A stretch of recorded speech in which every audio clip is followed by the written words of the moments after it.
Hello everyone, welcome to What If Issei Was Neglected and Becomes the God of Creation and Destruction Part 9. Before we start, please go support Ethan 1939 for writing that awesome fanfic. Now let's begin. This is the translated version I made. There will be some wrong he or she calling here because it's translated, so let me clear this. Issei is a male in this story. Part 54 Battle and Surprise. The albino was in shock. The evil dragon not only gave him a strong blow very quickly, but also made what was left of Grendel disappear in a magic circle. Crom. Impressive. I could see that you were limiting yourself with the attack you launched against Grendel. I would like to fight you freely, but unfortunately I can't let you go any further from here, he said with a smile. Well, Issei looked at him seriously. Lin. I love the. Issei.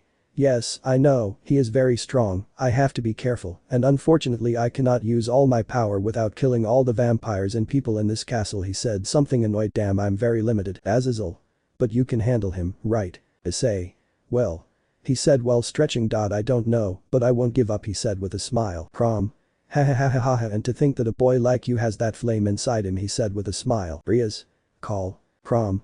A flame that never goes out, that never gives up, someone indomitable, he said with a smile. Seeing that flame makes me want to fight you even more. Issei. Well. He said while looking at the dragon. Come here. The dragon smiled more so that both of them disappeared in the blink of an eye. Time stopped for both combatants, and when the others could see both of them again, they were clashing fists, causing a large wave of air to shoot out from the clash of powers. The evil dragon smiled widely while Issei smiled with a bit of sadism. They both separated so that Issei could catch the dragon's hand with a chain made of shadows. The dragon tried to hit Issei with his free hand, but he dodged it by sliding on the ground and then turned around and kicked him in the jaw, lifting it off the ground. The dragon was a little surprised by Issei's agility, but smiled again so that he disappeared in the blink of an eye and punched Issei, sending him flying a couple of meters. Issei. Shit, he's very fast. Haha, this is getting complicated and it shows that he's holding back. I would like to use all my power, but I don't want to tear down the castle. Crom. Haha, I must say that blow hurt me. I never thought I would find someone so strong that wasn't an evil dragon, he said with a smile. Issei. Well, there is always a first time for everything, she said, returning the smile. They both turned to look serious so that Issei would create swords made of light and launch them against the dragon. The dragon easily dodges the swords, but at that moment Issei appeared next to him to give him a big blow in the face. The dragon only retreated but could not react since Issei cut off one of her wings with Yui. Crom. Hehehe, good move, but it's still not enough. The dragon disappeared again in a burst of speed to try to hit Issei. Both dodged and hit at very high speed, while the spectators had a hard time seeing the battle of both due to the speed at which they were going. Zenobia. I don't see anything, she said, looking that only small blurs could be seen in the battle. Azazel. I never thought that Issei was so fast that we couldn't even see him in a battle, she said, trying to see the battle too. Issei created several swords so that they could be thrown against the dragon, but he destroyed them with a few quick and accurate blows. Issei. Shit, I'm really limited, and he didn't even flinch when I cut off one of his wings. Yui. Master, can you think of something?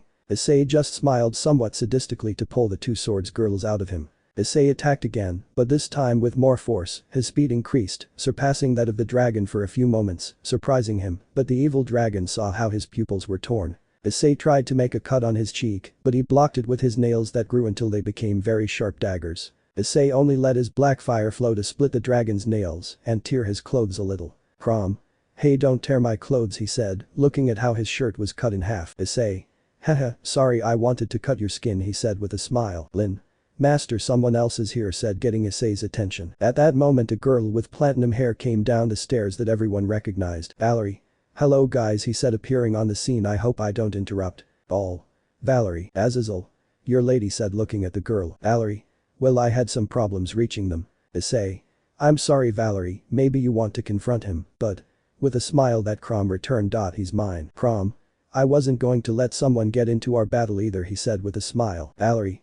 In any case, he wasn't going to intervene. I'm saving my strength for someone else, but you can see that he is very strong. Maybe it's the same for the moment, but you shouldn't trust yourself. Issei.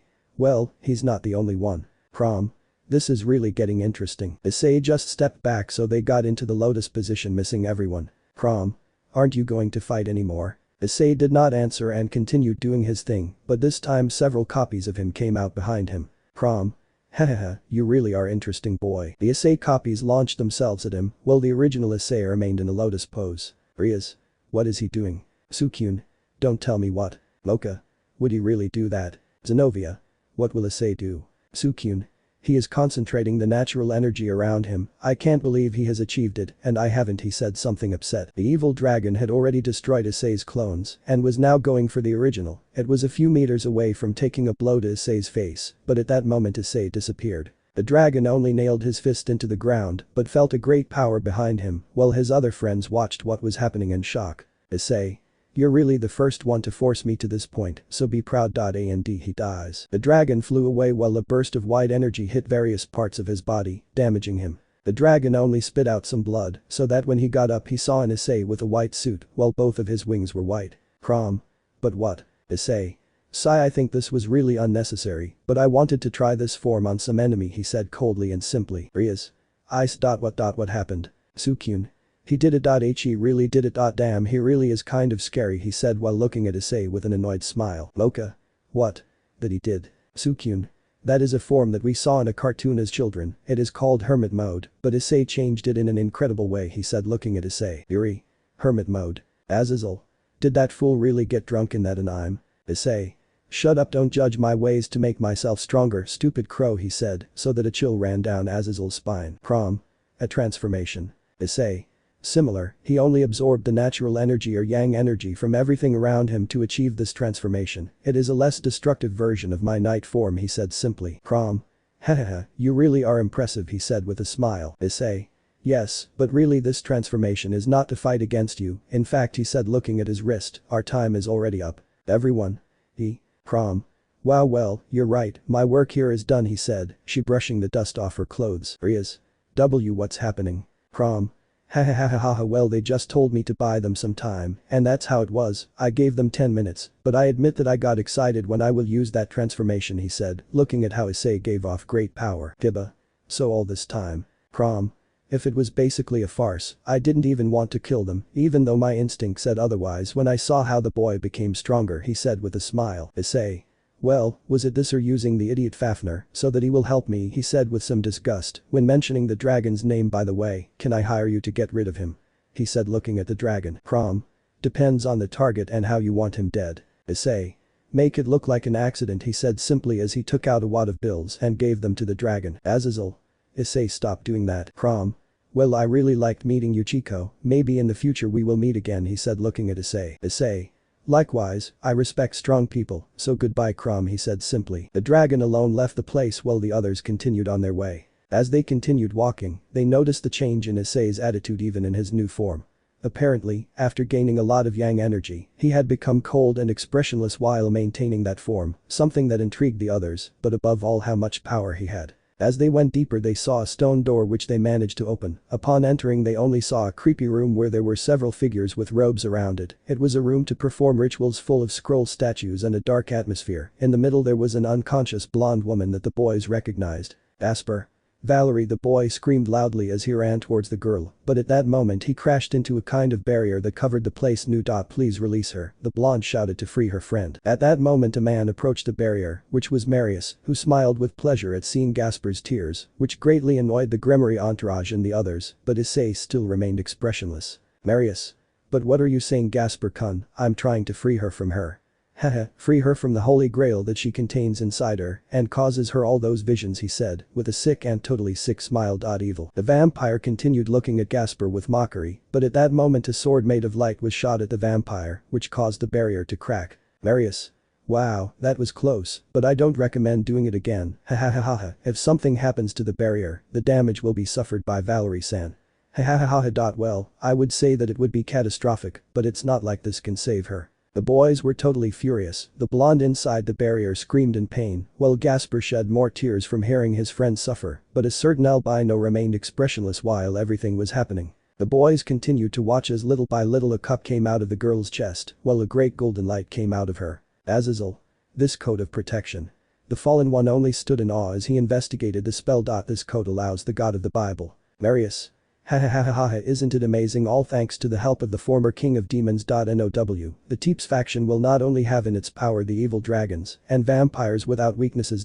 We will also be able to have all the creatures that have ever died between our power. The magic circle little by little began to disperse and the blonde scream stopped, which made everyone uneasy, especially Gasper and Issei. Although the latter will not show it, Gasper could only watch his friend die. The cup came out of Valerie's body, while a reaping golden light shone throughout the place, and Valerie began to breathe weakly, but the entourage knew that the girl did not have much time to live in these conditions. Marius at that moment gave his victory speech to his allies, while Gasper ran with his friend. Gasper.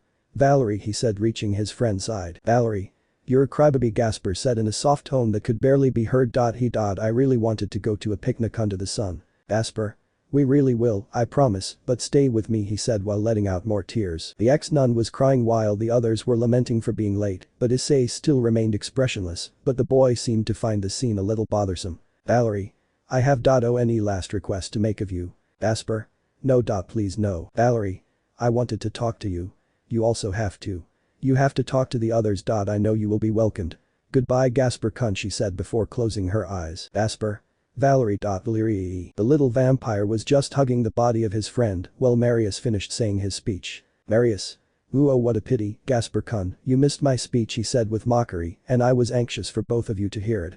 But ha ha ha ha. It seems that she can't stand it, he said with mockery, along with a sick smile. At that moment thousands of swords of light stabbed into the vampire's body trying to kill him, but he only regenerated quickly. Marius.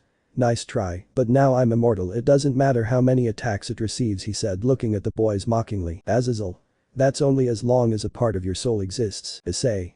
Well. Those could be fixed. The vampires only talk about how not even the sun or some kind of vampire hunter could kill them. They even talked about how humans would become cattle, and how their first step is to eliminate the leader of the Carmelia clan and his followers. They even talked about how the vampires and demons are similar because they both used humans as tools, which bothered the read. Marius.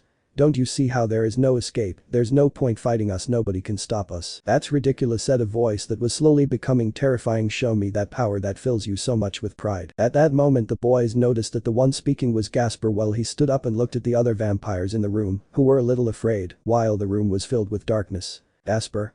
They're just greedy bastards. Issei only smiled a little, while he saw Gasper, who was little by little losing his human form. In a moment the damper lost all humanoid form, horns came out of his head, wings also came out of his back along with a little fur as he grew. Fangs shaped like daggers grew and his fangs became even sharper, but the most notable thing was his red eyes that only said there would be a bloodbath. The entourage was in shock. In a few moments their cute little Kohai had turned into a complete monster. The boys backed away while trying to find an explanation, but Issei was sure watching the scene without flinching, while she had a lighter smile. The vampires seemed scared, but Marius's previous speech along with his arrogance had an effect on them more than expected. Vampire. Ha ha ha ha, it's too late now, we are. Puig spitting blood. The vampire screamed loudly while a type of insect crawled to devour the vampire's entrails. Another creature appeared, a type of bear came out to devour half of the vampire's body, thus killing him. All the other vampires present were shocked, but Marius had a crooked smile at what had just happened. Marius. That was wonderful, he said, no matter how his compatriot died in front of him. Your power rivals the Holy Grail. Tell me, Gasper Vladi, would you like to help me in my purpose and research? Gasper. How did Valerie do it? Marius. Well. That was for the good of our race, his sacrifice will not be in vain. The man just smiled a little mockingly, but a creature tried to tear off his arm, but he dodged it with some difficulty. Wow, it seems that you are a little abrupt, but that will be fixed with some discipline, he said with a sick smile. Issei. I'm tired of listening to your stupid voice, he said to stand next to Gasper. Gasper, I will give you my power, take advantage of it while it lasts, he said to place his hand on Gasper's back. Gasper. Thank you, senpai. The great glow covered both boys, but in the middle of the glow the voices of both of them could be heard reciting a spell. Issei. Gasper, I will be the monster king who will destroy everything. Tremble before my power as the hunt begins. You will be the accused while I will be your executioner. King of beasts. As he finished saying those words, a giant creature with blue skin and red eyes could be seen who had a large sword in his right hand. The monster only opened his eyes so that all the vampires were terrified when they saw the bloodlust in them. Issei. Gasper. The beast gave a loud roar, terrifying everyone present. The monster saw how the vampires retreated in fear, but everyone saw how in the blink of an eye, he appeared next to the vampires and impaled one with his nails, killing him. The vampire was devoured by the monster and then looked at the other vampires. Marius. Don't worry, he couldn't kill us, he said, something nervous in his words. The blue beast only became enraged upon hearing those words to turn to attack the other vampires. One of the vampires tried to attack the beast, but he was only devoured while with his great sword, he cut some in half, causing them to scream in pain and fear. Terror. Little by little each of the vampires was devoured, mutilated and impaled by the large creature in front of them. The entire place had been filled with sounds of agony, while the great aroma of blood and visors filled the place. The other spectators were disgusted by the horrendous sight. At one point some vampires tried to attack the beast, but it only opened its jaws so that a large burst of fire came out of its mouth, incinerating all the vampires. Marius was just terrified that all of his companions had died because of that giant creature, and he highly doubted that he could persuade him after what he did. After eliminating the last vampire, only Marius was left. The beast only smiled in a dark way as it approached the man little by little, terrifying the vampire even more. Marius. Gee Gasper Kun, I congratulate you, you are very strong, he said while stepping back. Why don't we relax you and have something to drink? He said as he reached the end of the room, crashing into a wall. The monsters took the man to tear off his arm as if he were a doll. Marius. Why? Why doesn't it regenerate, he said looking at his arm that was not regenerating. Issei Gasper. Come on. Where is that stupid pride, not presumed to be invincible, of being a new species of vampire? Marius. I help. Please. Someone help me, terrified scream. The giant only took his sword to make a slash, in which the vampire's legs flew away from the body of its owner. Marius. No please, I don't want to die. Issei Gasper. What's happening? Where is that army of immortal vampires? Where is your power of nobility? Let's regenerate and get up, come on. Marius. You are a monster, get out of me, terrified scream. Issei Gasper. I see. You're just like the others. You're just a bastard who's afraid of death. Sukyun. Ooh, oh, here it comes, it's better to cover the children's eyes. Tiba. Yes, it's the best, he said covering his eyes to Asia and Irina. Marius. Wait, how about I make a clone of Valerie with the Holy Grail for you? Issei Gasper. Shut up, you bastard, don't try to fool me, now just for that you will die in the worst way, you will be food for my dogs. As he said that, cracks came out of the ground showing thousands of souls in pain coming out of purgatory. You are next to the creatures that Gasper created, headed towards the vampire to begin to tear him apart and devour him. The man only screamed in pain and agony, while his organs were taken from his body by the souls, while Gasper's beasts devoured them. When the creatures finished torturing him, they made way for their king to see how he was barely breathing. The beast smiled and began to stomp on his dying body, causing blood to splatter everywhere until he got tired of it and let the creatures finish his job by devouring him completely. End music. Riaz. Okeno said looking at my queen. Okeno. Yes, Riaz. Riaz. Remind me not to let Issei take over Gasper's training again. Azazel. They must have known that maybe I would be a bad influence on him. The monster, seeing that his enemy was completely devoured, only gave a loud roar into the air so that Issei and Gasper would return to normal, except that Gasper was still a kind of small monster with horns. Issei. Sigh, the truth is I was entertained, he said while stretching. It's good that I separated our stomachs, I didn't want to know what the bodies of those vampires tasted like. Gasper. Thank you, Issei senpai, he said something quieter. After a while Gasper saw the body of his dead friend again, which made him sad, but Issei just smiled. Issei. It seems like the work never ends. Issei quickly took the Holy Grail on the floor and then picked up Valerie and placed her in the middle of the room, preventing her from being stained with the blood of the previous exterminated vampires. Riaz. Ice, what are you doing? Issei. Isn't it obvious? Relive it, he said with a smile. Gasper. Really? Issei. If the Holy Grail killed her, then she can also bring her back to life, he said while making a magic circle. At that moment Yui and Lin took their human forms to help their master. Lin. But you will have to use a lot of power, master. Yui. And she will have to split the Holy Grail in two. Issei. You know what I always say, nothing is impossible. The magic circle began to glow while Valerie's body and the Holy Grail floated. Issei. This will be complicated. Issei began to expel a lot of energy while the magic circle began to react. A glow began to cover the Holy Grail, showing that it was divided into two. The second Holy Grail was inserted into Valerie's body while the other only approached Issei's hand. At the end of the ritual, the boys saw how Valerie was breathing normally again while Issei fell tiredly to the ground. Issei. This was for you, Gasper. It's better that you take her to bed because if she didn't hit you, he said as he fell tired to the ground. Gasper just looked at his friend who was breathing normally, making him cry happy tears while he hugged his sleeping friend. Time skip. After that you can see how the boys walked towards the surface while chatting. Riaz. And then. You're not Gasper, right? She said looking at the little monster. Gasper.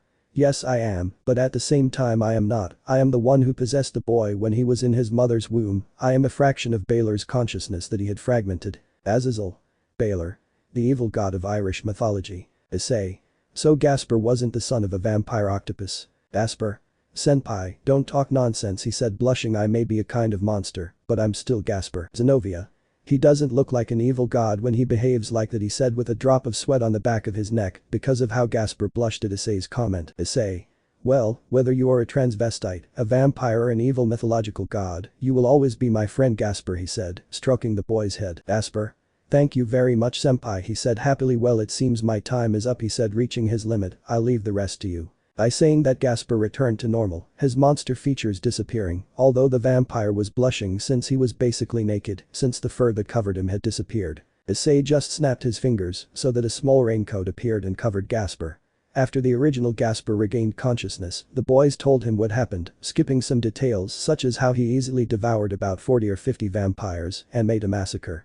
Next, Issei. The little vampire, upon hearing that Issei had saved his friend, just hugged the boy tightly, crying while she thanked him. After reaching the surface, the boys tried to wake up the vampire, but she did not wake up for some reason. Ahahaha, I don't think she's going to regain consciousness, hahaha, well, unless they give this back to her, he said, a mysterious voice, a voice that changed the expression of a certain silver-haired girl. Valerie. You damn trash. Part 55 Reflection. Skoon narrates a few minutes before Rizovan's arrival. The brunette was surprised, based on what he heard from the previous fight, that opponent was an evil dragon. He still questioned the difference between that and a normal dragon. He didn't know much about mythology. He had heard a little about that topic at the Yokai Academy, but never before. I present to you a lot of attention since, according to what they said, these were extinct. Well, not until I heard the rumor of an albino who used the head of a yokai to break a rock indestructible, the new god and owner of the world, the Shinigami. For some reason, the brunette was somewhat nostalgic when he heard the nickname of that mysterious person, and every time he heard it, for some reason he thought of his old friend Issei. The boy just sighed, but he still felt that for some reason he knew this Shinigami guy, so he went to ask one of his friends, Kurumu, as the being from the demon world must know something about it. Flash black, a beautiful blue-haired girl with great assets can be seen looking at Tsukyun. The group of classmates ate in the yokai school cafeteria as usual, but this time the brunette behaved differently, something more serious and nostalgic. Kurumu. I don't know much about that guy, I only know that he helped the Gremory clan on several occasions, she said while she watched the brunette eat her lunch. Tsukyun. Gremory clan. Kurumu. That's right, you see, the noble demons are divided into several notable families throughout the underworld. It's been a while since I went to the underworld, so maybe I've missed quite a few things. Although my mother said that the last raiding game against the Bale clan was epic, she said with stars in her eyes. Tsukyun. Raiding game? He said curiously. Kurumu. They are basically combat games where high-class demons participate, she said simply. Tsukyun. I see. Kurumu, do you think you can get a video of that raiding game? Kurumu. Well, Jijiji, Tsukyun-kun, do you want us to see SOLAS? He said with a smile and flirtatious voice. At that moment a girl had frozen the girl completely, while a girl with ice claws was looking at her seriously. Vizir. I'm sorry, but we already talked about this, Kurumu. Obscene things are not allowed while you are at school, he said it would be. Tsukyun. Mizir, he said looking at the girl who was looking at him with a bad face. Vizir. What's up, fag, she said in a bad way like a criminal. Tsukyun. Haha, see, calm down a little, we were just talking about a guy who calls himself the Shinigami. Vizir. Why are you so obsessed with Tsukyun? He said it would be, did you fall in love with him or something like that, he said with mockery. Well, I'm not surprised that you have those tastes, since you rejected most of the girls in the entire school, he said with mockery. Tsukyun. For the TNTH time, I'm not gay. Mocha. Then why does he obsess you so much? Tsukyun. Because if he is who he created, then I have to make myself stronger so as not to lose against my old friend, she said with a smile, and think that now he is so strong. A couple of weeks later the succubus received the mail from her mother. The package contained the video of the raiding game of that Shinigami against Sariog Bale. The face that came with it said. That white-haired boy is all up a pucho. Say hello to your friends and greetings from the underworld. I love you. Kurumu. Oka-san always comments on her sigh, she will never change, she said with a drop of sweat on the back of her neck because she was her mother. In the end, Tsukyun watched the video seriously, totally ignoring the succubus's insinuations. The brunette was just watching the video, but his eyes widened when he heard the name of his old childhood friend. Tsukyun. I knew you were your son of a bitch, she said, looking at how the video showed a hooded man with white hair and red eyes. Kurumu. Wow, he really is very handsome, he said looking at Issei's video, while having a silly smile. I would love to meet you in person. They both only watched the video of the combat, seeing how Issei had great strength. Every time it seemed that the albino boy had been defeated or had received a blow that would be fatal for anyone, he would get up with more strength, but the succubus saw at that moment something more, an indomitable soul, a being so powerful and full of will that it made her shudder. After the video ended, the chestnut man was left speechless. The combat was more than epic, the blows, the great skills and above all the great will and strength that each one put into battle was admirable, and it was noticeable that no one held back at all. Sukyun. How did he become so strong? He was just a simple human, she said, still in shock. Kurumu. It seems that my mother was not exaggerating at all. She is as strong as they say, she said, a little blushing when she thought about the boy. I would like her to take me in a wild way and without any softness. Hehehe, she said to laugh with a silly smile. Sukyun. And what other rumors are there about him? Kurumu. Well, they also say that he is the descendant of the god of the Bible and the first king of demons, so maybe that is why he is so strong, he said, surprising the brunette, and they also say that he defeated an evil god, specifically the god Norse Loki. Sukyun. Ah, really? Kurumu. Yes, also that he helped and seduced Queen Yakai and her daughter, also that with her powers, he destroyed a giant beast in the underworld with Great Red, well, they stopped a civil war at the same time. The brunette was in shock. The boy simply couldn't get it into his head that this simple human with a big heart and kindness became an extremely powerful warrior and also a god. The brunette just ran up and left the girl's mansion to look at the sky. Sukyun. Damn. The boy just screamed loudly, disturbing the girl along with some people around her. Kurumu. Teet Sukyun, what's wrong, I ask, somewhat confused why she screamed like that. Sukyun. That bastard has been getting stronger while I'm just left behind. He said he bothered, you'll see when I see him, I'll kick his ass. That attitude only made the brunette sweat a drop, but he watched as the brunette walked away from the girl's house. Kurumu. Wait, where are you going? Sukyun. Let's train, I have to get stronger as his friend and now his rival, I can't lose against him in any way. The boy just ran off in the direction of his house to start training and get stronger. Kurumu. I have never seen him so motivated before, he said, watching as Sukyun left a trail of smoke wherever he passed. The girl just sighed to return home. The girl just watched the video again and couldn't help but feel hot when she saw Issei. The girl just took out a box from under her bed to open it and show thousands of hex items and toys. Kurumu. It's not that cute albino at Sukyun, but I'll have to settle for this. For now. Time skip. After a few days, Sukyun was training and beating several criminals as training. After he found out that Issei was so powerful, the boy could not allow that now albino to be stronger than him, but what led him to that conclusion was an old promise they made as children. Flashback within a flashback. You can see a somewhat beaten Sukyun next to an Issei. Both were full of blows while Mocha was on Issei's back. Both had had a fight against several children who were trying to bother Mocha, and the two of them came out to defend her. Sukyun. Damn, it hurt so much, he said while he saw how his wounds bled, but little by little they regenerated. Issei. Stop complaining, I'm the one who can't regenerate, plus matcha weighs a lot, he said. Well, Mocha bit Issei's neck unconsciously, and he is also interested in sucking my blood. Sukyun. Haha, sorry for everything, I didn't mean for you to get involved in this, he said looking at Issei. Issei. It's okay, besides, they are my friends and friends always support each other through thick and thin, I couldn't let those kids beat them, he said seriously. The brunette only smiled at his friend's comment to continue on his way home. Issei. You know, Sukyun. I'm sure I was better than you in that fight, he said with a mocking smile. Sukyun. What, but I'm the one with super vampire strength. Issei. Maybe you're so weak that your blows with that super strength are like those of a normal person. Sukyun. Of course I'm not stronger than you and I always will be. Issei. Ha ha ha ha, yes, whatever you say, weakling, he said still with mockery. Sukyun. You'll see. The boy just lunged at Issei to hit him. The three children fell to the ground while Sukyun and Issei laughed while Amacha was still asleep. Sukyun. I'm stronger, he said puffing out a proud chest. Issei.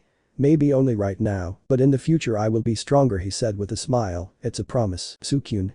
Well then I won't be left behind either, no matter how much strength or power you have, I will surpass you, it's also a promise. Both boys just smiled again to continue on their way, now looking at each other as rivals and friends. Then flashback within the flashback. The brunette just smiled widely as he remembered that promise to continue training again. Kurumu only watched him train in the castle while he read a magazine, but at that moment a black-haired girl with gothic clothes appears to get the boy's attention. Ruby.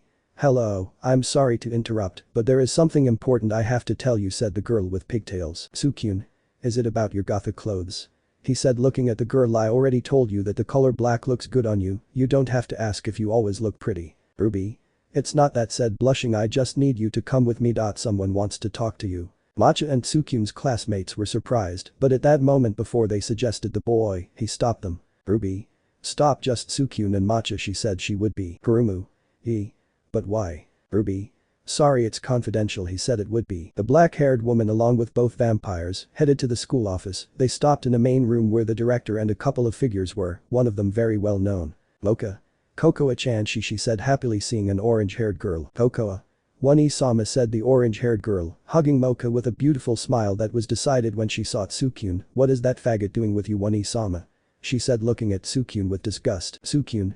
Also nice to see you, silly brat. It seems like you finally made a friend, she said, looking at a small blonde figure next to her. Cocoa.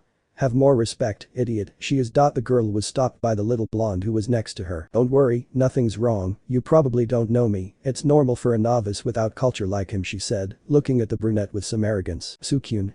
Be careful what you say, little loli. I and a friend have always supported gender equality, so I wouldn't mind spanking you so you can learn to respect your elders, she said, something annoyed by what the blonde called him. How did you get through? I am Momenhold Karnstein, and I will not tolerate such disrespect. Mocha, upon hearing that moment, only turned pale and leaned next to her brother, which the brunette did in a bad way. Mocha.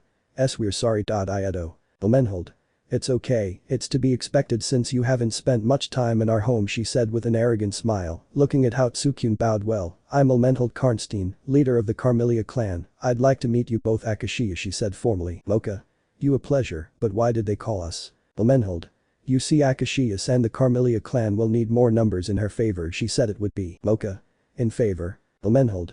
You see, Akashiya-san, you are not the only one I have had the pleasure of meeting in the country. The Carmelia clan needs the support of all the allies they can. After all, vampires must solve their problems among themselves. Minutes after the blonde's explanation, the pink-haired girl has a small conversation with her two companions.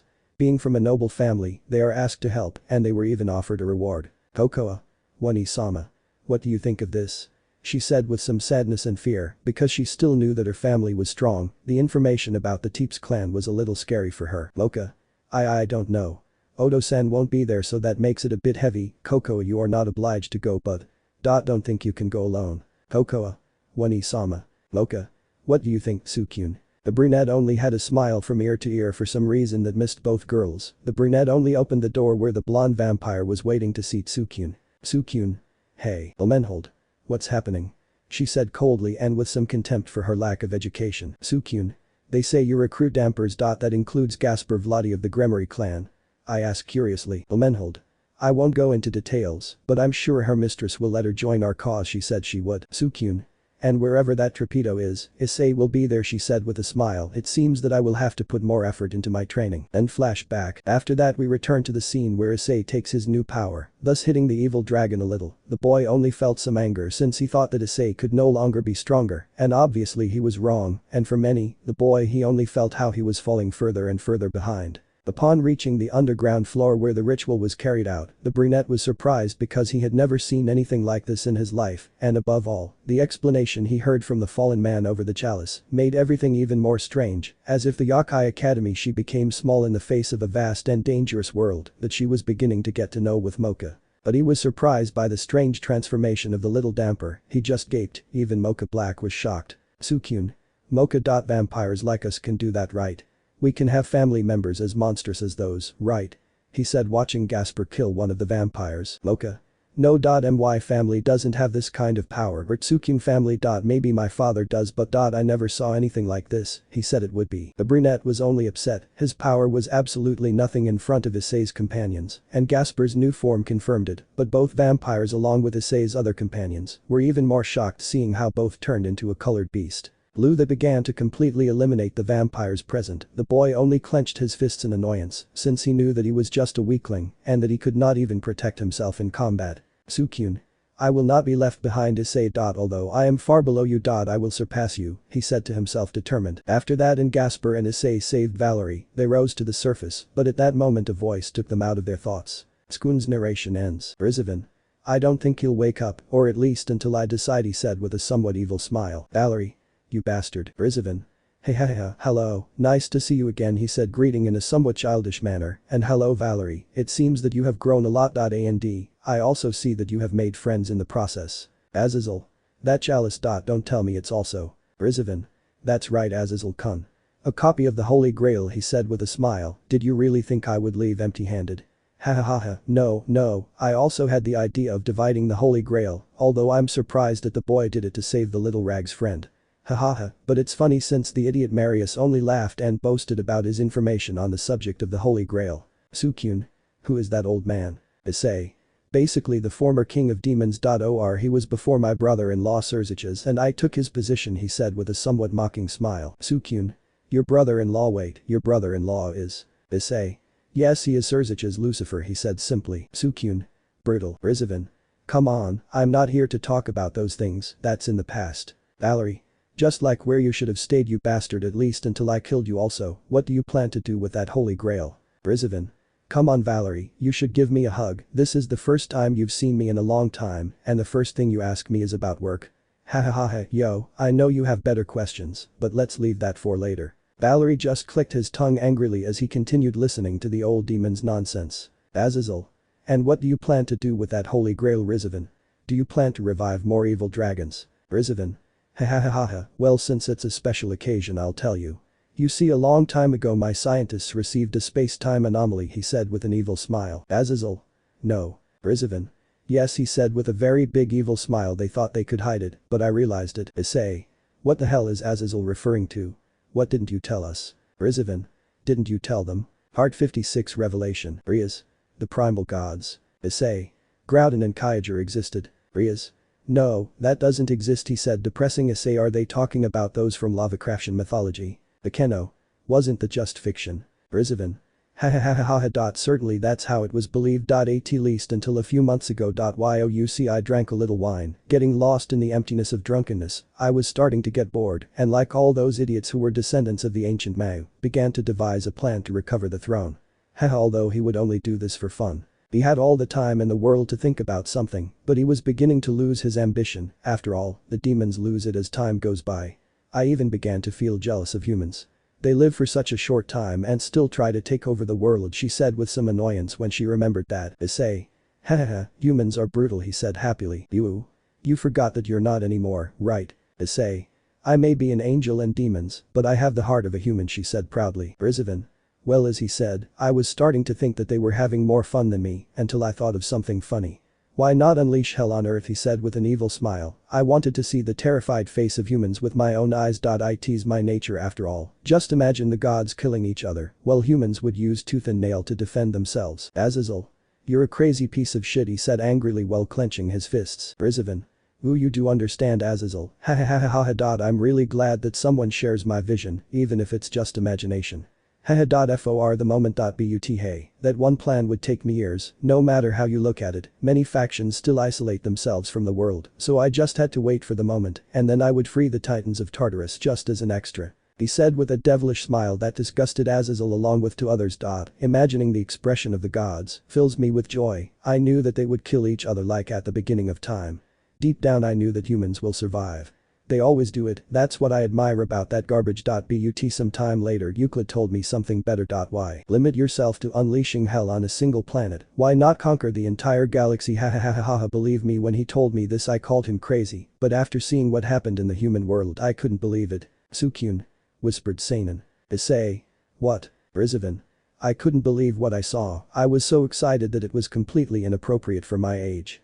There was intelligent life outside our planet, and where there is life there are gods to exterminate. Just the fact to unleash chaos not only in this world but in another made me regain my ambition for the title of the Demon King. Just think about it. Rizovin, the conqueror of worlds. I do like that. Issei.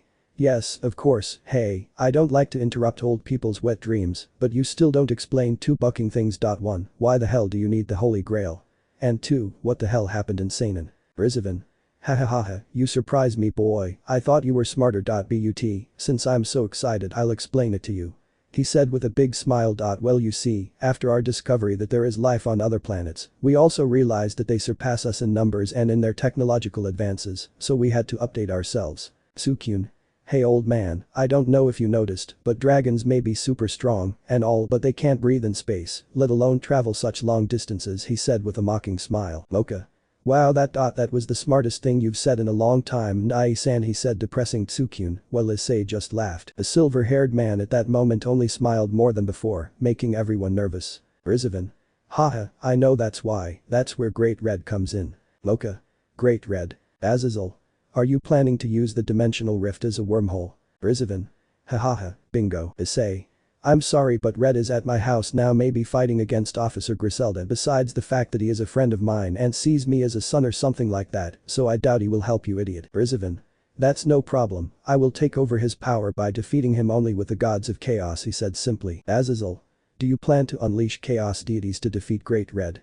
You're crazy, you'll kill us all in the attempt besides. What makes you think that those deities will obey you, he said. Well, the others looked at him strangely, because for the first time Azazel seemed to try to reason a little with the demon, although he seemed a little upset because of Rizvan. Rizvan? Oh my dear Azazel, he said with a mocking smile, don't you know? The previous gods are dead. Azazel. What, he said surprised. Rizvan.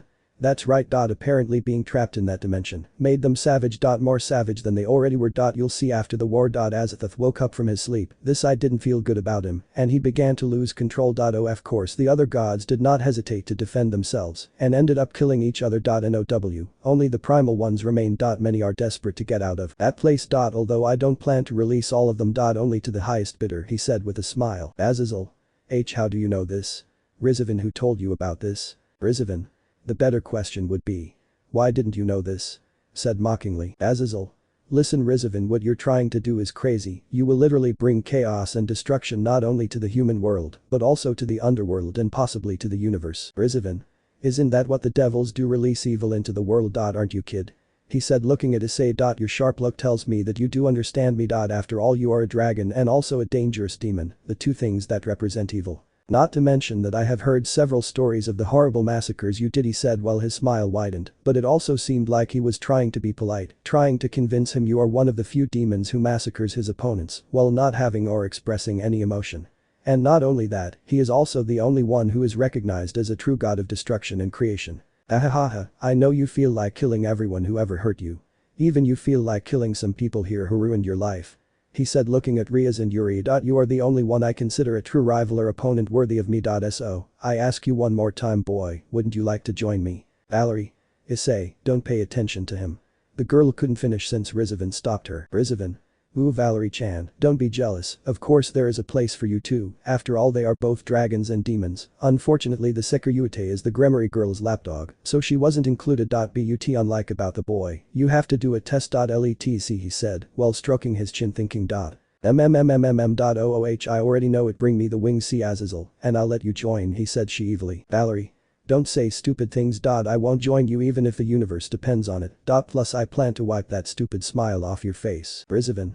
Hahaha, harsh words for someone who couldn't save his ma. The demon couldn't finish speaking as he was silenced by a loud scream from the girl. Valerie. Shut up. The girl launched a large burst of energy that was directed towards him, but it was deflected as if it were nothing by little Lilith. Rizvan. Wow, it seems like I hit a sensitive spot, she said mockingly. Issei. Not bad old man, but tell me. Can't you do anything without that girl? He said as Issei's gaze became sharp and serious. Rizvan. Hahaha, that was the look I wanted to see. But my title as Mayu wasn't just inherited boy. So, let's do this, I want you to hit me as hard as possible. Issei. Are you serious? Rizvan. Of course, but wait until I'm done, maybe you didn't hear correctly, not half your strength, not an arbitrary percentage.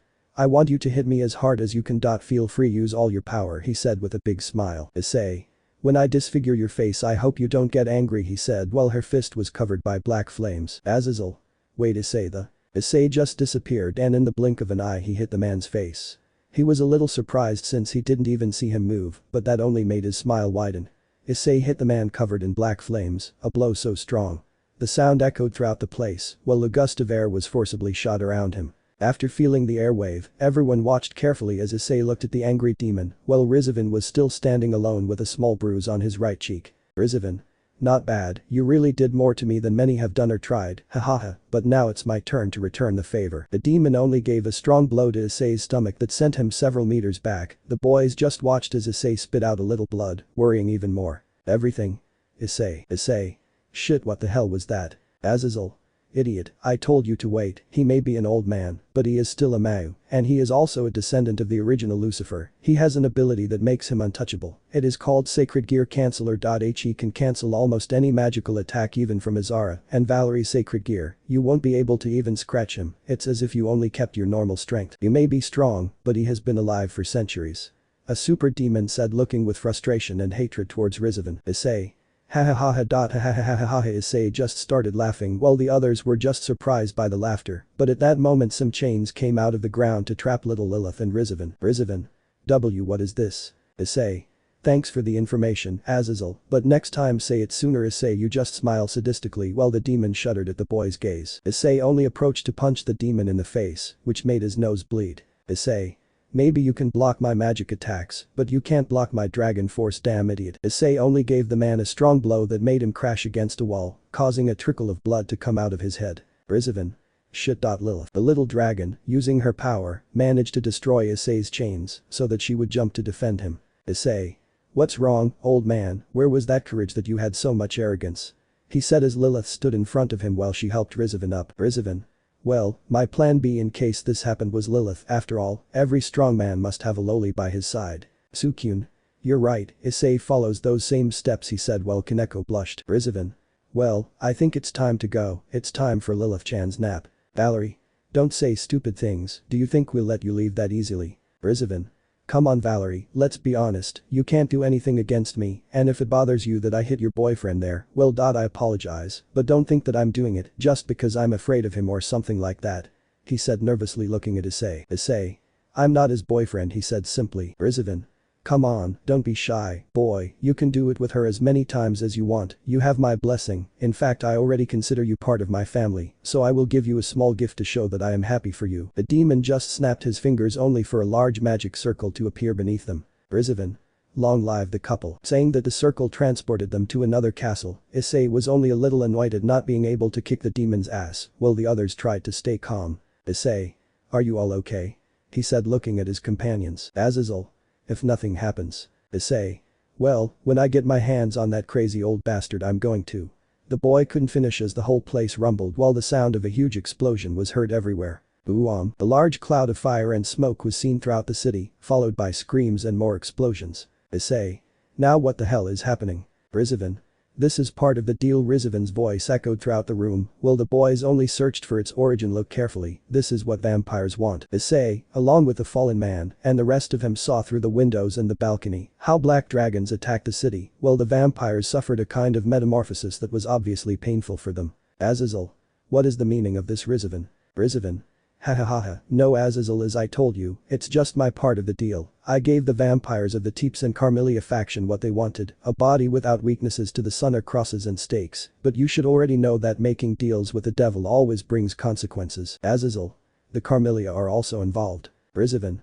Of course, they couldn't resist the temptation. Too bad they didn't specify the bodies they wanted. Ha ha ha ha ha ha ha. He laughed as he appeared above them while flying with his 12 wings. Valerie. Rizvan. Azazel. Valerie, wait, he said trying to stop her, but her words had no effect since he was alone after the demon to kill him. Riaz honestly wanted to visit this territory once again, but we have no other options. I need you to protect the civilians. Riaz. Hi Roswis, Kiba and you will go hunt the dragons, prevent them from continuing to destroy the city, he said, so that they nodded. Zenobia, Irina and Yuri, take Gasper and Valerie to a safe place, and Issei. He said looking at the boy. Smash. Issei just smiled so that with one jump, he will begin to fly through the sky while he took out his wings. Akeno. Every time he makes that sadistic smile it turns me on, he said with a blush. Azazel. Well, we have to take the civilians to the door, there must be an underground shelter there, he said, so that the others nodded. Sukyun. Hey, he said calling the fallen man's attention, do you mind if we both join together? Azazel. Well, Elmenhold insists that you guys should solve this on her own, so that's fine. Sukyun. Well, I won't let that idiot have all the fun, he said while taking off Mocha's necklace. Mocha. Ha ha ha ha, I hope my future husband and servant is as strong as the stories say, he said as he took out his wings. They both flew off to also fight the dragons, but a certain Redeed saw them a little curious. Riaz.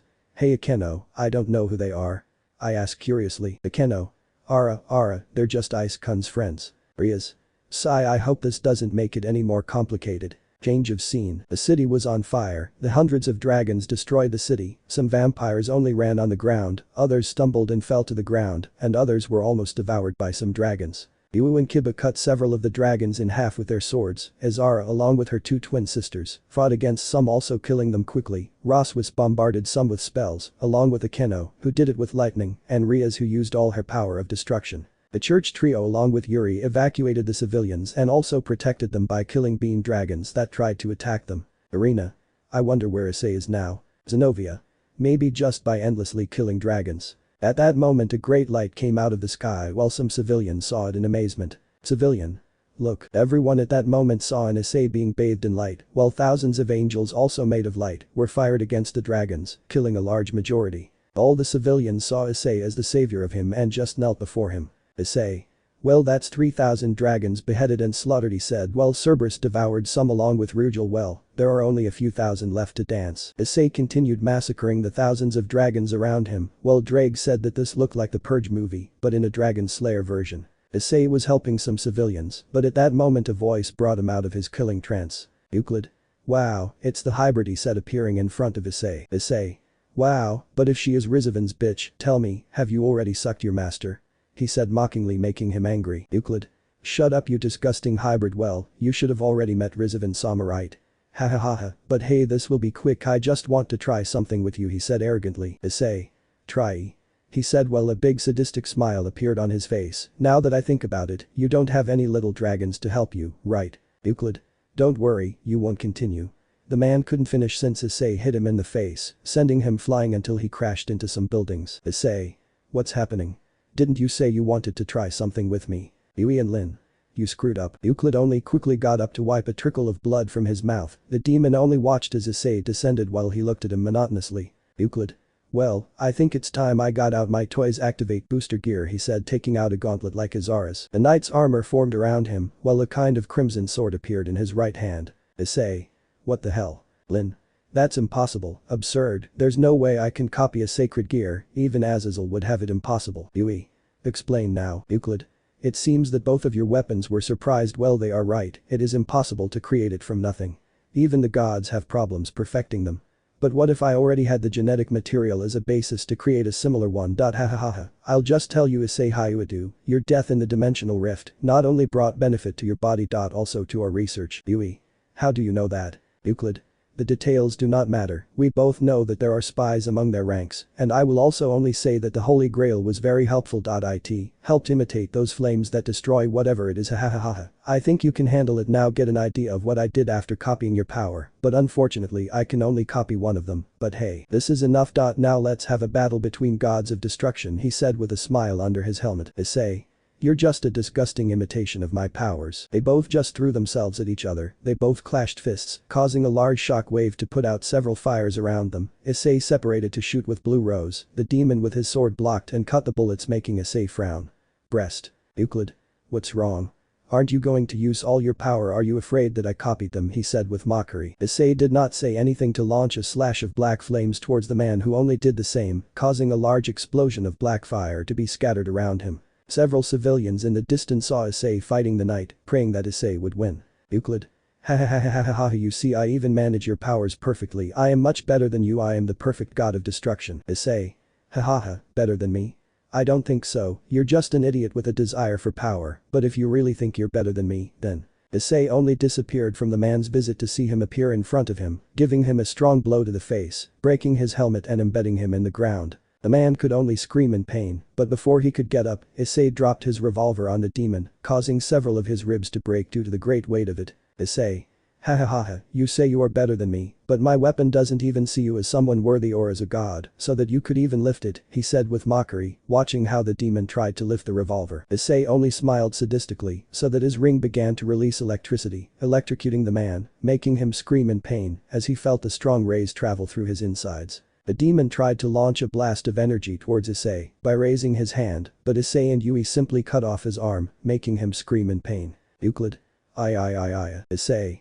What's wrong? Didn't you say you're the perfect god of destruction or something? Where was that arrogance, you damn idiot? Issei only used Lin to cut several parts of his body, making him scream again in pain. Issei. You know. Now that I remember, you messed up my two pretty Kohais and Gasper, so I'll have to return the favor, he said, while a macabre smile formed on his face. The demon only paled, but he was only tortured by Issei, while his screams terrified everyone present who saw how Issei tortured the demon. Art 57. A new enemy. The city was burning in flames, the screams of civilians, plus the police sirens echoed throughout the city. Some tried to put out some fires with magic or human technology. Chaos flooded the entire territory, Even the Carmilla territory was going through the same thing. Killing and destroying the dragons and creatures around them were the priority. It was only seen that some angels of light and some young people easily defeated them. The angels covered more territory, thus saving the vast majority of people around them, while the young people from the Gremory family and their other allies also fought and took care of the local civilians. A couple of vampires killed several of the dragons while in the distance you could see the Gremory and Citri easily killing the monsters. Sukyun. Damn, said angrily. Mocha. What's wrong, Sukyun? Isn't this what you wanted to be stronger, said the platinum-haired Matcha while she grew her claws and slit the throat of a dragon. Sukyun. It's not that. This adventure showed me that I am very weak. Before I thought I was much stronger than even those demons, he said, looking at the Gremory and Citri, but I was wrong. I'm very weak, but now, she said, she gutting a dragon, I have to become stronger than before. Mocha. Are you sure you're not just trying to impress Issei? Maybe you'll finally come out of the closet and confess to him. Sukyun. I'm not gay, damn it. The silver-haired girl only laughed mockingly to continue attacking the dragons and monsters, but something in her made her feel bad. It was her kind side that felt bad for seeing all that massacre. Mocha Black. What's wrong with you? You know that your feelings affect me too, right? And in the middle of battle. Mocha. Sorry, it's just I feel bad for the people we killed. These monsters were vampires before, innocent people. Mocha Black. I know, but they are also traitors. They are traitors who got carried away by their ambition. My father offered them the design of the rosary to seal their abilities so that they could walk freely under the light of the sun. But their arrogance was greater. And they reigned becoming these things. That is why I have no remorse in killing them. They are traitors of our people. The internal debate continued inside Mocha's mind while she was still easily disemboweling and killing some vampires with Sukyun, but at one point some large dragons with black armor appeared to cause more terror in the civilians. Several of the dragons were ready to kill everyone around them, but before that happened, a giant three-headed dog appeared to bite off the heads of the dragons. Several angels of light also came out of the sky to help.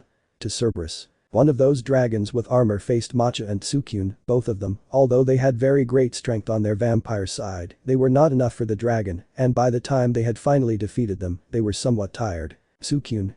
Damn, he said, annoyed after defeating the dragon with Matcha. He could kill most of them effortlessly, and I can barely finish one. I shouldn't be left behind. Not from him, not even from Rito. Mocha. The strength of vampires can rival that of a demon. Sukyun. And with that of a dragon. Mocha. I don't know. There hasn't been any vampire that has defeated one. Yet. In another side, you can see two silhouettes in the middle of a completely destroyed and burning street. Both figures were in the middle of the street, but the street was completely bathed in blood. Hit. That was all that could be heard in the middle of the street, some teeth lying on the ground next to blood clots. It was a totally outrageous scene for most people, but for the albino who was causing it, it was everyone's business. The days. The albino only had a gray-haired man holding onto his shirt while he hit his face countless times, almost to the point of disfiguring it. Issei. Ugh, he said, wiping some sweat from his forehead. You know. They say revenge is wrong, but it really makes you feel good. Ha ha ha. The gray-haired man was still on the ground, completely knocked out. Issei only took 2 beams to form a cross and hang him on it. The magician's face was completely swollen and almost disfigured, while a lot of blood came out of his nose and from several cuts on Issei's face. Had done to him while he was also missing an arm. Issei just smiled to take out a lighter from one of her pockets and bring it closer to the demon. Issei. You know how they killed witches, right? Ha. At the bonfire, Issei was about to set the magician on fire, but at that moment a voice that he recognized brought him out of his sadistic trance. Rizavan. Wow, you really are a demon, he said, appearing through the ruins of the burning city. This really surprises me. It didn't even make you sweat and think that he was very excited to play with you, he said, looking at Euclid. Issei. Rizavan. I'm glad you remember me. I was really a little worried that you would forget me, he said, pretending to be sad, but well, I'm very surprised. I didn't expect you to crucify Euclid and then burn him. Issei. I am a boy full of surprises, but now give the Grail and the lowly a copy of Office, and maybe you will do better than your friend, he said, looking at the demon. Rizavan. Wow, those aren't the words a hero would say. Issei. Ha. You should already know that I am not a hero. I am something worse than a villain, and a hero. A vigilante, you could say. Rizavan. Ha, that's the attitude. I would love to keep talking, but now we have to go. Issei. Not if I can help it. The albino launched himself against the demon, but little Lilith stopped her advance, trying to hit him. Issei dodged the lowly's blow, but she launched a burst of power that sent Issei flying a few meters back. Asper. Senpai, said the vampire in his beast form. Rizavan. Ha, what a pity that you are not really on my side. You and I would be very good friends, and I would surely let Lilith be your wife in the future. I really know that you will take care of her since you are a good boy, but let's leave that aside. The demon only freed his companion from the cross so that Lilith would carry Euclid like a sack of potatoes. The lowly tried to drag the demon, but for some reason she found it difficult, and when she saw clearly, the demon had Issei's ring in her hand. Rizavan. What is this? He said, looking at the ring that Issei had before, an object of the gods. Well, whatever, Lilith, take it and let's go. Little Lowly tried to take the ring from the magician, but he only gave the magician and Lilith shocks of electricity every time she tried. Rizavan. Well, this is strange. Whatever, I hope you don't mind that we take off both your arms, Euclid, he said, while making a sign to Lilith. The little boy now consents only to cry out in pain as he feels how his arm was torn off by little Lilith. The large geyser of blood erupted from the magician's missing arm, while his arm fell to the ground due to the weight of the enchanted ring. Rizavan was still looking at the ring intrigued, but the ring floated quickly for Issei to have it back in his hands. Issei. He is bewitched, only me or someone at my level can lift it, you know what it means, don't you? He said while getting up with a little help from Gasper. Rizavan. You say that Lilith is not at your level. Issei. That's right, if she couldn't lift it, then it means you have no chance against me, he said as he prepared to fight again. Rizavan. Ha ha ha ha, you are very interesting, Issei hyoudou. Well, my offer still stands, but don't send your requests to Cow's Brigade anymore, now we call ourselves Klepeth. Issei. Not bad. But you already used vampires this time, I would have given a name like Millennium. Rizavan. Issei, you are like a son I never had. Or rather, a murderer. Ha ha ha ha, we're leaving Lilith, he said to disappear in a teleportation circle. When Valerie disappeared, she came down from the sky with some wounded people behind her. Valerie. No, she ran away again, he said while his armor disappeared and he hit the ground with a lot of anger. Damn. I would defeat Great Red. But my dream. It wasn't the same as his. I'm not like him. No. The girl just fell to her knees while she let out some tears, but at that moment Issei hugged her, surprising her. Issei. You are not like that crazy Valerie, you are good and much better than that bastard.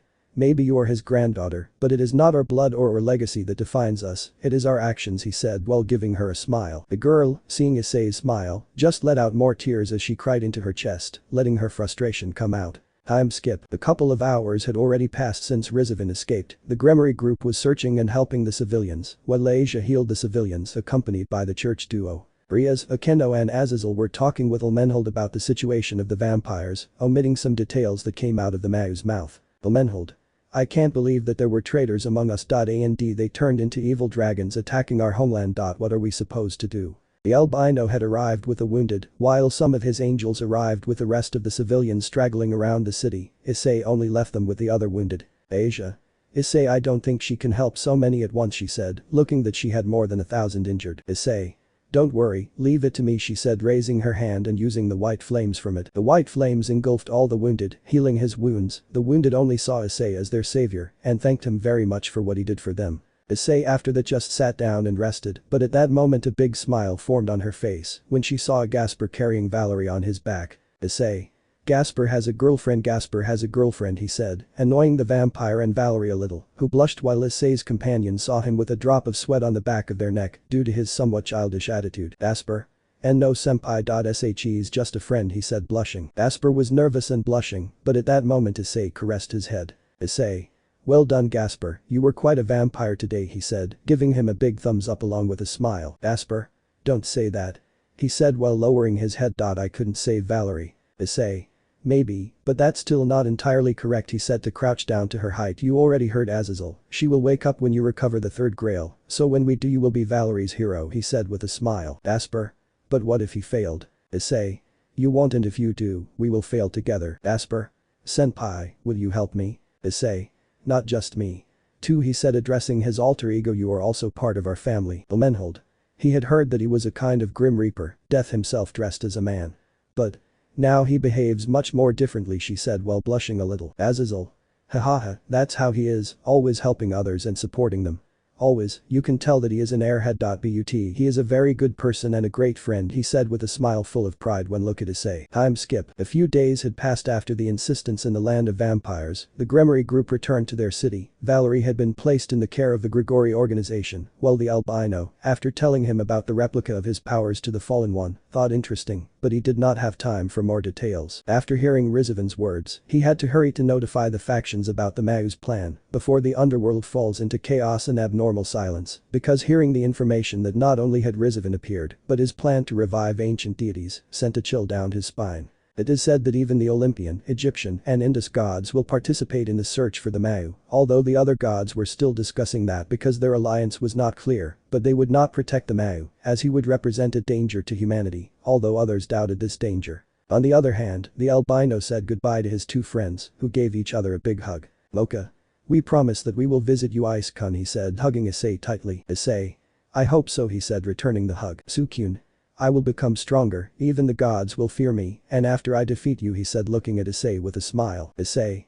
I hope for that day, but I won't make it easy for you either, he said to also give her a smile. They both bumped fists, but before leaving, Matcha took off her rosary, letting Matcha black out. The platinum-haired girl only took Issei by her shirt to give him a deep kiss that made Issei's harem jealous. Mocha. Don't even think about forgetting me, because if you do I'll gape you over and over again until you give me little vampires. Issei.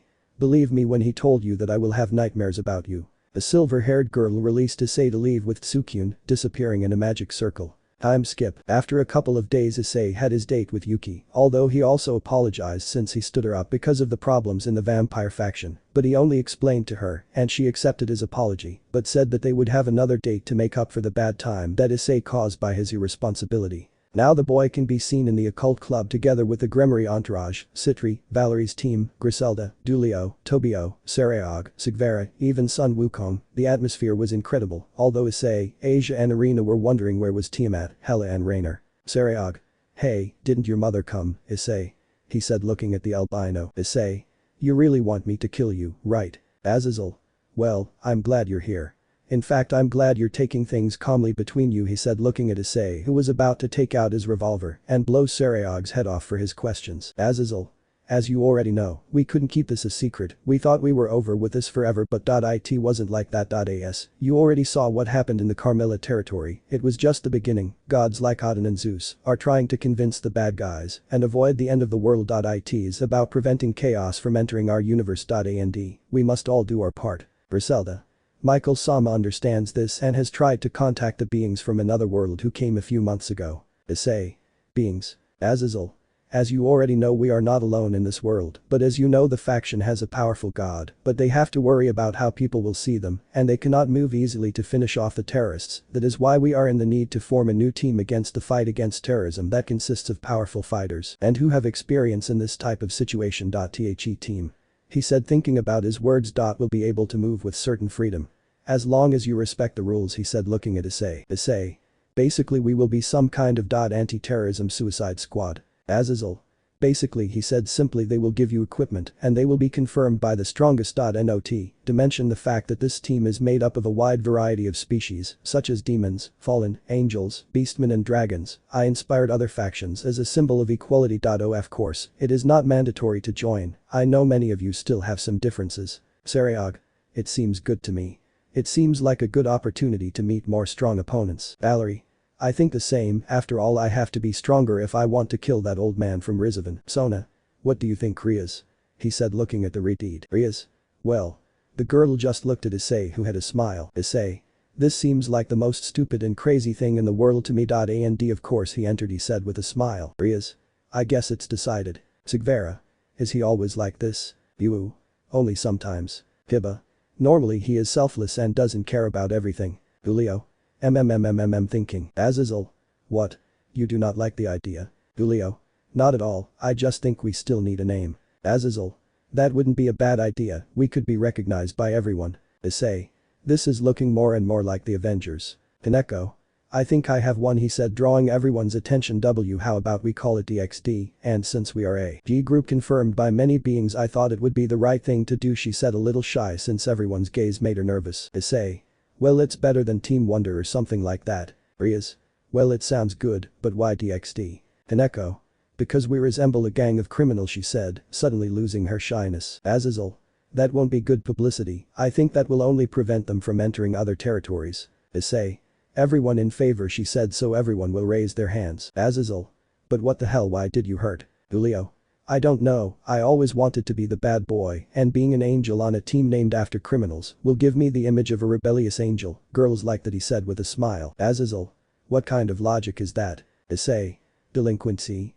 He said while stroking his chin. I like him. And I think I know the perfect guys. Hey Azazel, is there still room for some people on our team? Azazel. I don't like the sound of this. Julio. As expected from our leader, he said with a smile. Azazel. Wait, the leader was Sona. No, Issei, stop screwing things up anymore. Issei. And I'm also the leader. This is going to get out of control. Griselda. Leader Issei Sama, it will be perfect, he said with a beautiful smile. Azazel. Stop now, Issei. Haha, I have thousands of plans. The first will be to get a helicarrier. Azazel. Sigh, well, I leave them in your care, son. Wukong, he said looking at the old man. Son. Okay, I'll have some fun training them. Haha. Azazel.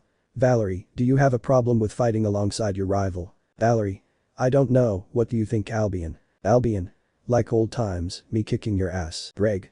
Yes, of course, my granddaughter will break your bucking mother. Azazel. They look the same. Sona. Azazel sensei said to approach him with Tsubaki, but don't you think it would be a problem to have Valerie in this group? After all, he still has some history with the Cow's Brigade. Azazel. About that, old Auden accepted Valerie as his adopted daughter, although he fears that he is not the only one, he said looking at Issei with his ring on. Issei. Are you jealous? He said with some mockery, which bothered Azazel. Roswis. It's not fair, I have been with Auden-sama for more years, and he never gave me a ring that says that I am of his nobility, he said pouting. Issei. Well, I think he likes me better than you, he said for the Valkyrie to tenderly hit her chest while she had a pout. Azazel. Well, then if there are no further doubts. Issei. Hey Azazel, so can I call some friends? Heart 58 old acquaintances. Several days have passed since the albino returned from the land of vampires. On the other hand, the girls were a little nervous about Issei, because apparently the albino had a big smile on his face, which did not bother them since they really liked him. What he disliked was that he spent more time with Yuki the succubus, which made them jealous, and he also went to the succubus bar much more often, which made the girls' imaginations fly. Girl's mind, and Issei can be seen on a bed kissing Yuki, while many more succubi were around her. Yuki. Issei-sama, please make love to me and all of us. All succubi. Please Issei-sama. Issei.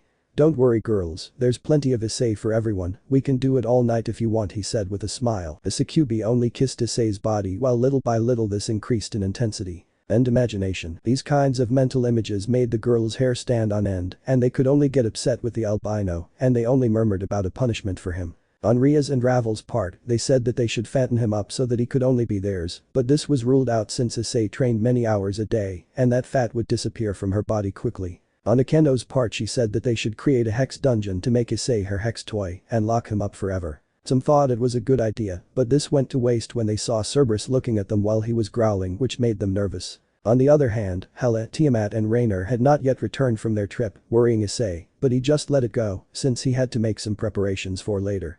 It gave Azazel a little respite since the last time Tiamat was going. It almost destroyed the city, and although Issei could now easily stop it, he still had that little fear. In fact, it seemed funny to the fallen man how before two of them almost killed him, and now they were living happily with him. Issei's house mansion present day. Issei was playing video games with Office while waiting for his surprise guests. Issei was calm, while the girls were still looking for a punishment for Issei for having so much fun with Yuki. But at that moment the mansion's doorbell rings. Issei quickly got up and headed along all his friends towards the door, and when he opened it he could only smile. Issei.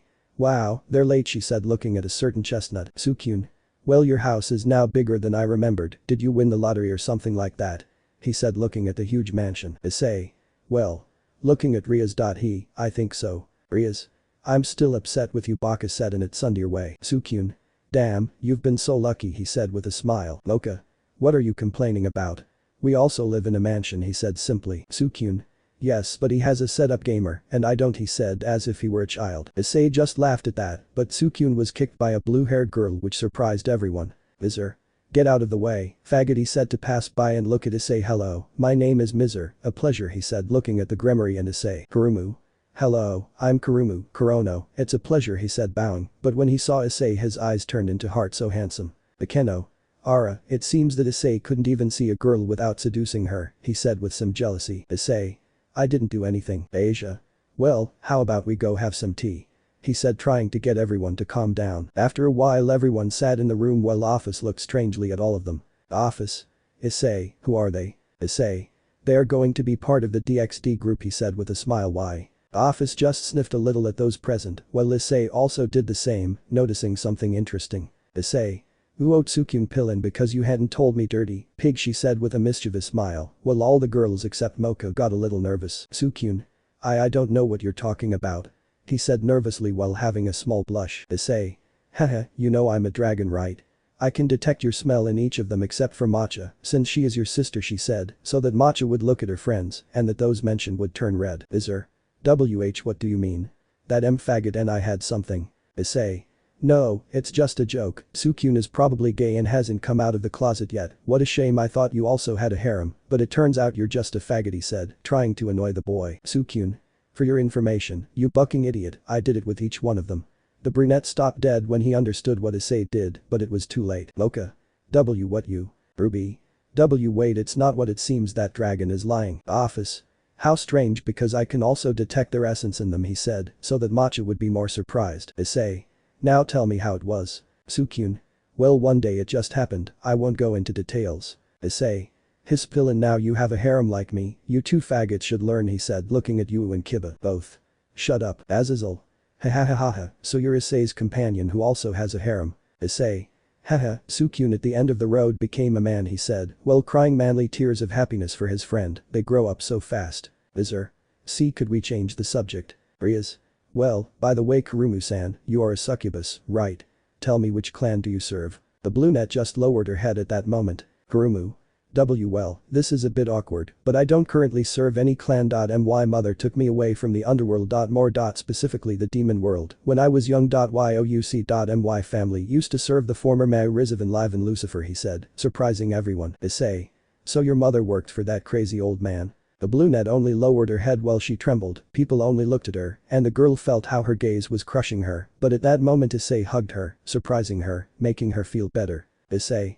Hey, you don't have to tell us anything if you don't want to, so just calm down, okay? She said with a smile. Seeing Issei's smile, the brunette only calmed down, while Sukyun became a little jealous, but he just let it go. Kurumu. Thank you, but I'm fine he said, having a smile again. Well, the women of the family worked for a branch of the Lucifer clan specialized in succubi, they were in charge of extracting the vitality of human men, or even to make other species fall in love with spells to put them under his command, many of them were even concubines. But my mother could not resist the atrocities she heard in the castle, the great Mao Lucifer made life impossible for his wife, and his son. He didn't specify much, but he said that after the boy escaped, he managed to help the women escape. And we had to flee, we were considered traitors, so we had to hide. I really remember a lot, except that my mother and I constantly moved a lot in the human world. Some time later a group tried to recruit her. Cow's Brigade. She said so that the boys felt a chill when they heard that name. My mother knew they wouldn't leave her alone, so we fled to the yokai world, and then I ended up at the academy. I tried to increase my skills as a succubus, and that's how I met Sukyun-san and Mocha-san said with a smile. Rias-sama. Issei haidu. Sukyun-san. Mocha-san. I am aware that my family served a being terrible in the past, please don't hate me for trying to hide that. Issei. Don't talk nonsense she said, drawing everyone's attention, you should be proud that you and your mother were able to save yourself from that crazy bastard, it is a very important achievement. Kurumu. Issei-san. Rias. You're right, Kurumu-san. We don't hold any resentment against your mother or you, our problem is against Rizavan, and her mother decided to sabotage her plans, so that makes them our allies. The brunette just let out a few happy tears upon hearing that. Azazel. You're right, your mother is a great woman, hahaha, I would like to meet her she said appreciating out of nowhere. Issei. Azazel, don't ruin the moment. Ruby. But where did she come from? Kaneko. You get used to it. Azazel. Well, this is a good group she said with a smile. Issei. Yes, but there are still members missing she said looking at the clock, where will they be? At that moment a magical portal suddenly appeared so that Yuki and her mother appeared. Yuki. Kai. Yuki left the circle and fell on Issei, causing him to be buried in her large breasts. Yuki.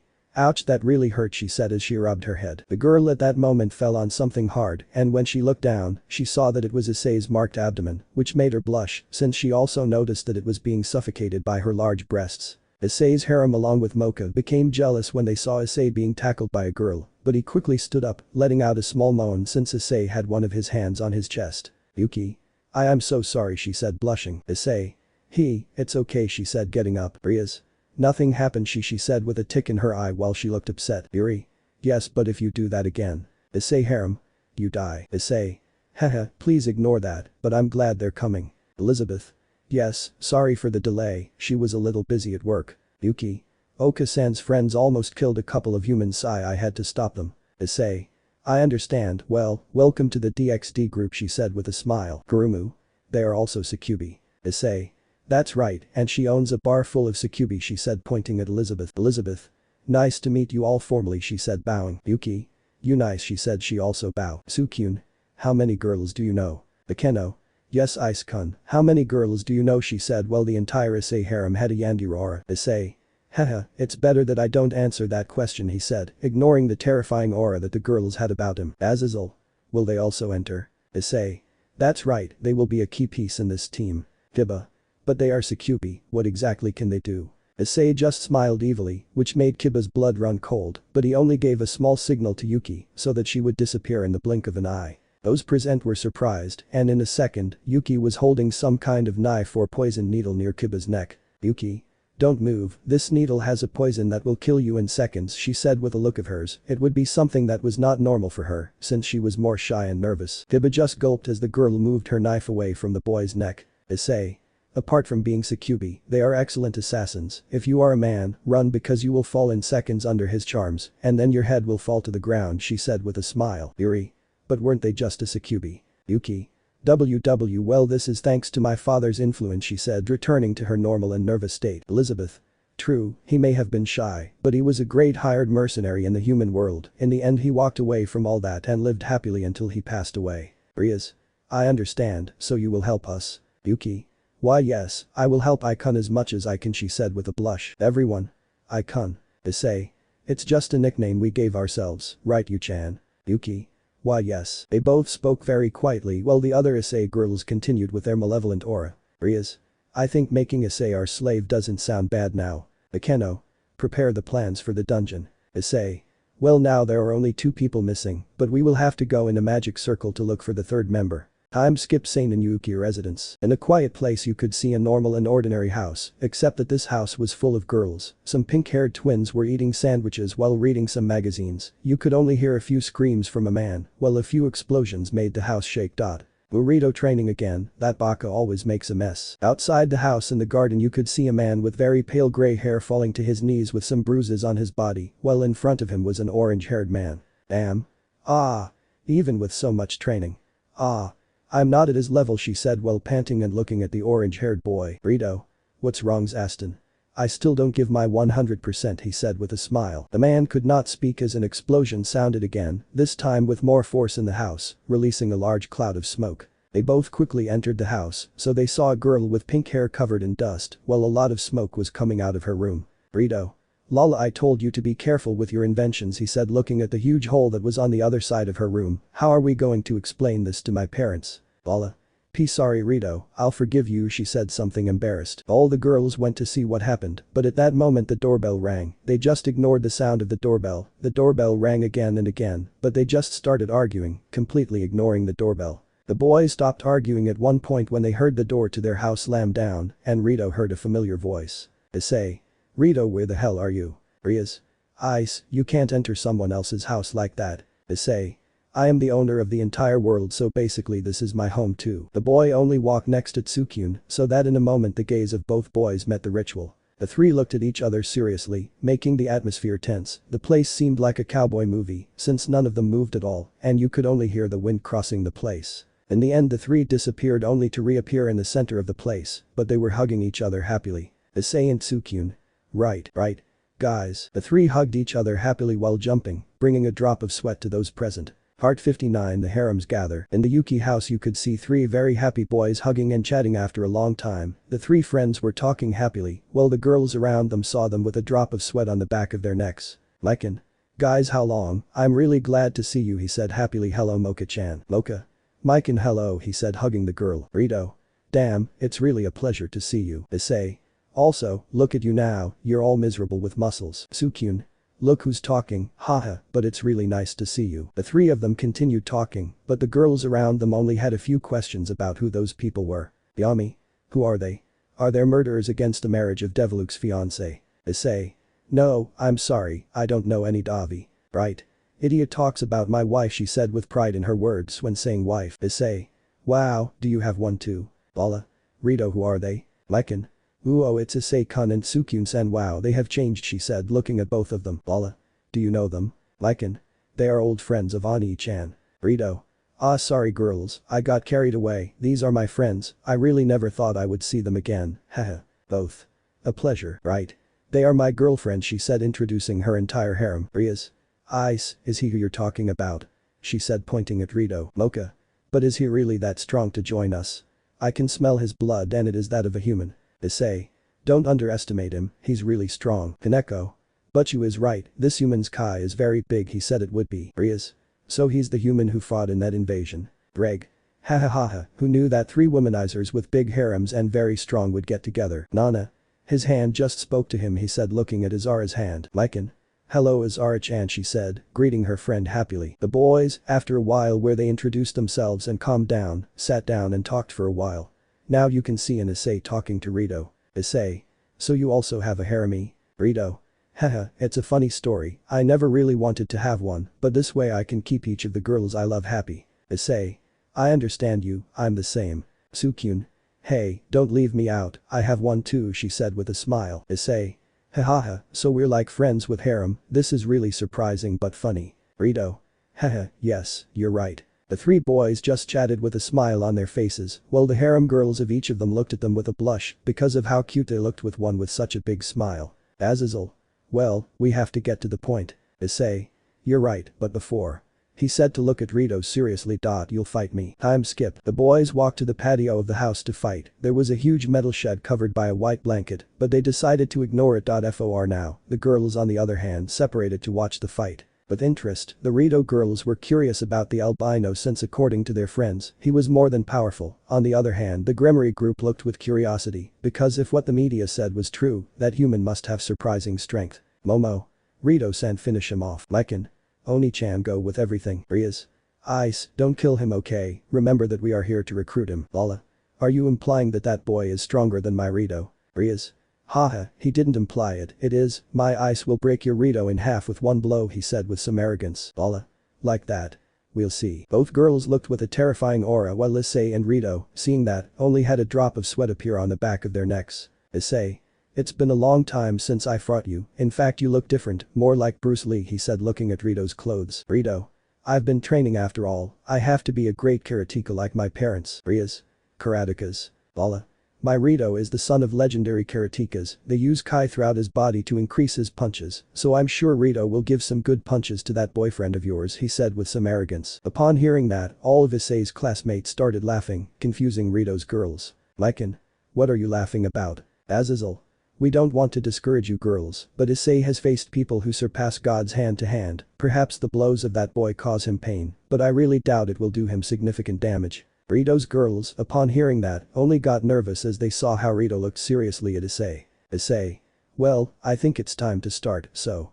She said to make some signs to him. Come here. Rito upon hearing that just smiled to run against Issei, he charged a punch with a lot of power and gave Issei a big blow in the face. A large wave of air shot out around them, the Rito girls just smiled, but at that moment they noticed that Issei had not moved an inch from where he was. Issei. Haha, you know.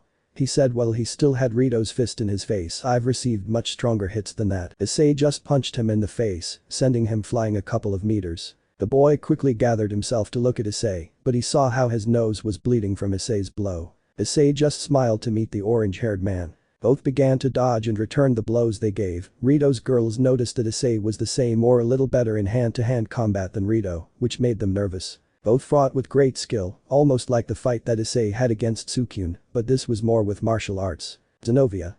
That Rito is good, I can withstand Issei's blows, I see why he wants him to join us. Bakeno. Fufufu, I love that smile on Ice-kun, it always ends up making me wet, she said blushing. Lala.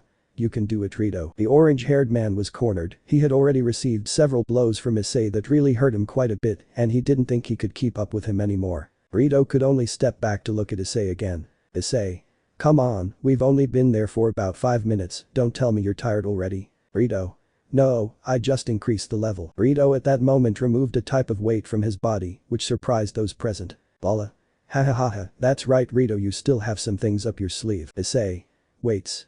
Haha, tell me how many kilos each one had. Rito. I think about 100 in total. Issei. Ah. As little. Well, you're a human, so maybe I'm exaggerating, she said while putting his hand on her chin. Rito only prepared himself, and with one jump he had disappeared from the sight of the spectators, which surprised the spectators. Rito had appeared next to Issei and hit him with a blow that sent him crashing against a concrete wall that separated his house with that of the neighbors. Lycan. The neighbors will complain again. Burrito, seeing that his blow sent Issei flying, smiled, but that smile suddenly changed to a totally shocked look. Issei just stood up as if nothing had happened, he was simply dusting off his trench coat. Issei. I really wasn't wrong with you, that was a really good blow, it would have caused great damage to anyone, but unfortunately for you. I'm not just anyone. Issei just launched himself against the orange-haired man again, returning to a hand-to-hand battle. Burrito received blows from Issei while he tried to return with more force. At one point Issei had hit him in the stomach that stunned him, and with a strong hammer blow, he slammed him into the ground, causing a large crater to form in the middle of the field. Burrito's girls were worried about the orange-haired man, while Ria's had a mocking smile as she watched Issei defeat Burrito. A screen of smoke covered the battlefield, and when it dissipated, everyone saw how Issei was standing as if nothing had happened, while Burrito was on the dirty floor, and his eyes were swirling, giving the understanding that he was semi-conscious. Issei only lifted Burrito and healed him with his flames, leaving him as good as new, but he was still somewhat upset about being defeated. Right. Damn sigh, I lost. Issei. It's okay, Sukyun's idiot too, and look at him, he said, pointing at Sukyun, who was just waving happily. Bala. Right, he said, throwing himself at the boy. Are you okay? Burrito. Haha, yes, I'm fine, although I lost, he said, somewhat embarrassed. Haruna. We don't care about that, we just care that you're okay, he also said, hugging the boy. Burrito's girls just hugged him and comforted him, while Issei just saw that and was happy. Rias. Well done, Ice, tonight I will give you your reward, he said with a flirtatious smile. Issei. Looks like I'm going to have a rough night. I'm Skip. After an explanation of why they were there and what exactly they were, Burrito and Issei's girls, they were impressed along with the orange-haired man himself. Haruna. Incredible, he said, looking at Asia's wings next to Mikan and Yui, they really are demons. Yui. Of course we are, and Master is the strongest in the whole world. Lin. He is more than a demon, he is a Nephilim. Issei just took out his wings so that everyone including Burrito would touch Issei's wings. Burrito. This would be useful for the pillows in my room, he said, touching Issei's soft feathers. Issei. Don't you dare tear one off or I'll kill you. Azazel. Well, let's get to the point, we want you to join our group. Burrito. Well, according to what they told us, that crazy old man wants to destroy our world and the other planets in the entire galaxy, so we can't let him do that. Bala. Yes, we also have to protect my home planet, so we will help you. Burrito. By the way, why is it called DXD? Haneko. For demons and criminals. Nana. It seems like they thought of everything. Azazel. Yes, besides that maybe we can establish an alliance with him. Momo. Lord Lucian Deviluk. Azazel. Yes, that one, we thought we could help each other to establish an alliance with him. Nana. And why would my father accept such a thing? He is quite strong, he could destroy the planet if he wants. Issei. Me too, girl, and you don't see me just telling anyone. Azazel. Many of us know that Issei is special, he can do the same, but it is not about that, it is not only about the destiny of the earth, demons and humans. Also his people, the universe, reality as we know it could be totally destroyed. Nana. What nonsense, my father has the title of the strongest in the galaxy, possibly in much of the universe, because he should be afraid of A. Bala. Nana, maybe we should listen to them, he said, detained to his sister. Nana. What are you talking about, One-chan, do you think such things exist? Bala. Nana, you don't know because you were too young, but our mother told us about why our father always traveled the universe. At first he thought about unifying the galaxy to end the wars, but in his travels he found something else. Many planets united not only because of our father's power, but because they discovered that they had a common enemy, or rather a threat. Beings whose nature is abominable and put life at risk, showing a hologram of the creature. Bala. Our father has been trying to exterminate many of these creatures, if the earth will have an enemy like those things, he did not doubt that my father will come to help. Azazel. Can we fight with the help of him? Bala. Because of him, after all it's my fiance's planet and his friends. Issei. So it's official, welcome to the DXD group, he said with a smile. Let me know in the comments below if you guys want the next part. Also check out my other video that has been shown and left. Thank you for watching, if you enjoyed this video please like and share this video. And have a fantastic day, bye.